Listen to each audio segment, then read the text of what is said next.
They're dangerous, they're evil, and they are very destructive, and I have no use for them, and there's something has to be done to stop them. They're like the devil.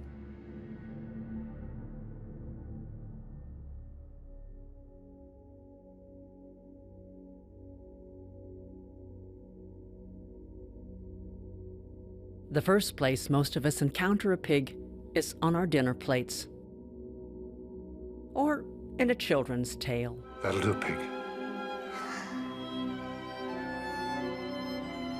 That'll do.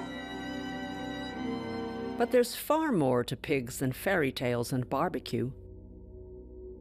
We have killed them, and we've been killed by them. Some of us feast on their meat. Others shun that meat and forbid it. We have revered the pig, and we have despised it.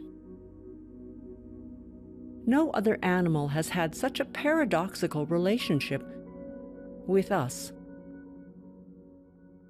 This is my buddy Ziggy, Juliana pig, 5.5 years old, and he's my buddy. They want to cuddle.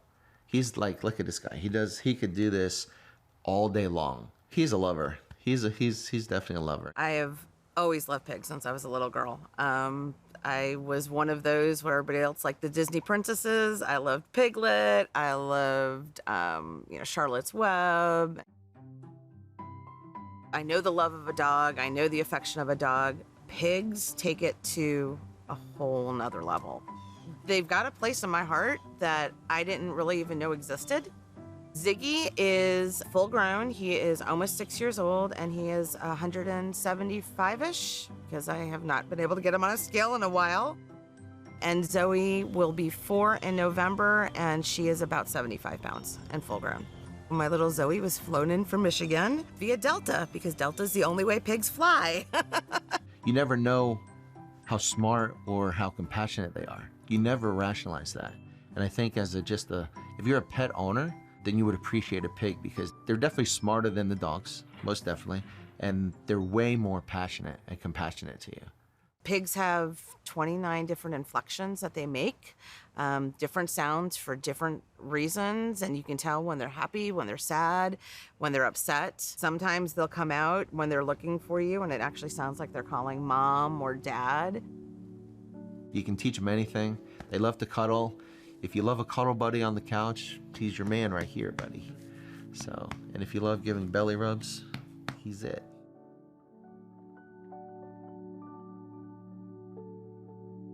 Things that we would recognise as pigs, I don't know, probably, I'm not a paleontologist, but about 1 million years ago, and in Southeast Asia is the best guess, and they spread across from that direction, heading up towards the northwest. So within the last 1 million years or something like that. So when they start kind of being around and modern humans are interested in them, 20, 30,000 years ago, there are pig populations, wild boar populations, I should say, all across the old world.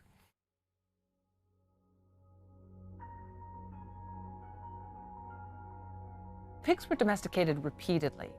The genetics of pigs show us that everybody domesticated pigs. For archaeologists, a key way that we see domestication is when animals go from being wild to being genetically domesticated, they get smaller. In pigs, what people look at in particular is the size of the teeth, and most commonly, the third molar, which is pig wisdom teeth. And they measure the length and the breadth of that.